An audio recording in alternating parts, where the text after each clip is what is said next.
ಒಂದು ಕಾಲದಲ್ಲಿ ನಾಯಕ ನಟರಾಗಿದ್ದರು, ಒಂದು ಕಾಲದಲ್ಲಿ ಅವರನ್ನು ಎಲ್ಲರೂ ಇಷ್ಟಪಡ್ತಾ ಇದ್ರು.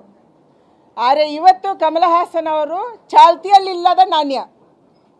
ಪೊಲಿಟಿಕಲ್ ಪಾರ್ಟಿ ಮಾಡಿದರು, ಇವತ್ತು ಅವ್ರಿಗೆ ಫಿಲ್ಮೂ ಸಿಗ್ತಾ ಇಲ್ಲ. ಪೊಲಿಟಿಕಲ್ ಪಾರ್ಟಿ ರಾಜಕೀಯ ಪಾರ್ಟಿ ಮಾಡಿ ಅವರಿಗೆ ಅಲ್ಲೂ ಸಕ್ಸಸ್ ಸಿಗಲಿಲ್ಲ. ಅದಕ್ಕೆ ಪ್ರಚಾರ ಬೇಕಲ್ಲ. ಪ್ರಚಾರಕ್ಕಾಗಿ ಇದೆಲ್ಲವನ್ನು ಮಾತಾಡ್ತಾರೆ ಮತ್ತು ನಮಗೆ ಅವಮಾನ ಮಾಡೋದಕ್ಕಾಗಿ ಮಾತಾಡಿದ್ದಾರೆ.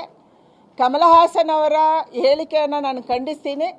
ತಮಿಳು, ಕನ್ನಡ, ತೆಲುಗು, ಮಲಯಾಳಂ ಯಾವುದೇ ಭಾಷೆ ಇರ್ಬೋದು, ನಮ್ಮ ದೇಶದ ಯಾವುದೇ ಲ್ಯಾಂಗ್ವೇಜು, ನಾವೆಲ್ಲರೂ ಒಟ್ಟಾಗಿ ಬದುಕಬೇಕಾಗಿದೆ. ನಾವೆಲ್ಲರೂ ಭಾರತೀಯರು.